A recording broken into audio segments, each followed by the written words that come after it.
నమస్తే. అశ్వమేధ యాగం ప్రారంభమైంది. ఋష్యశృంగుడు కూడా యాగం చేయించడానికి ఒప్పుకున్నారు. అయితే యాగం ఏ రోజు చేయాలి అని ఒక ముహూర్తాన్ని నిర్ణయించారు.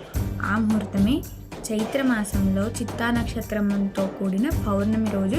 అశ్వమేధ యాగం చేయాలంటే ఒక యాగాశ్వం కావాలి. దానిని తీసుకొచ్చి ఒక స్తంభానికి కట్టేసి కొన్ని పూజలు చేస్తారు. చేసిన తర్వాత ఒక సంవత్సరం పాటు ఆ గుర్రాన్ని వదిలేస్తారు. వదిలేసిన తర్వాత అది మళ్ళీ 12 నెలలు అంటే ఒక సంవత్సరం పాటు తిరిగి సరిగ్గా ఫాల్గుణ అమావాస్య అంటే చైత్రమాసం ప్రారంభం అవ్వడానికి ముందు రోజు తిరిగి రాజ్యానికి వస్తుంది. అది వచ్చిన తర్వాత అశ్వమేధ యాగాన్ని ప్రారంభిస్తారు.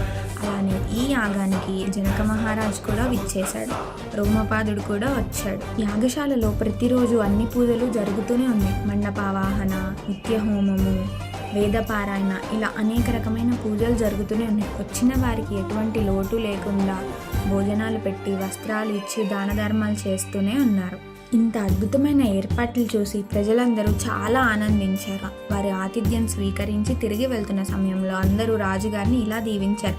రాజా, మీరు కోరుకున్న కోరిక నెరవేరాలి, మీకు సత్సంతానం కలుగు కాక అని ప్రతి ఒక్కరూ రాజుగారిని దీవించారు. ఈ యాగశాలని ఎంతో అందంగా నిర్మించారు. ఈ యాగశాలలో 21 యూపస్తంభాలు ఉంటాయి. ఈ యూపస్తంభాలకి కొన్ని జంతువులను కడతారనమాట.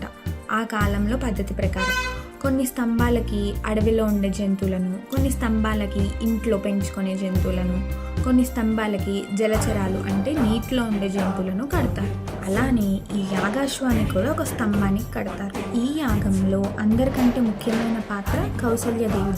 కౌసల్యదేవి మా వంశానికి మంచి జరగాలి, మా వంశం నిలబడాలి అన్న ఆలోచనతో యాగాశ్వాన్ని వధించాలి. చంపిన తర్వాత యాగాశ్వాన్ని ఒక రోజు రాత్రంతా ఒక శాలలో ఉంచుతారు. అశ్వం పక్కనే కౌసల్యదేవి కూడా పడుకోవాలి. ఎవరైతే హోమం చేయించారో ఆ బ్రాహ్మణులు ఆ అశ్వానికి కౌసల్యదేవికి కలిపి ఒక పట్టు వస్త్రాన్ని చుడతారు. అయితే యాగం చేయించే బ్రాహ్మణులలో ఎవరైతే అత్యంత జ్ఞానం కలిగిన బ్రాహ్మణుడు ఉంటాడో అతను అశ్వం శరీరంలో వప అనే ఒక భాగం ఉంటుంది. ఆ భాగాన్ని మంత్రోక్తంగా హోమంలో వేస్తారు. అలా ఆ వప అనే భాగం కాలుతున్నప్పుడు వచ్చే వాసనని దశరథ మహారాజు పీల్చుకున్నారు. అందుకే దీనికి అశ్వమేధ యాగం అని పేరు వచ్చింది. అదేంటి, దశరథుడు ఆ వాసన పీలిస్తేనే పుత్రులు జన్మించారా? తర్వాత వీడియోస్లో తెలుసుకుందాం. జై శ్రీరామ్.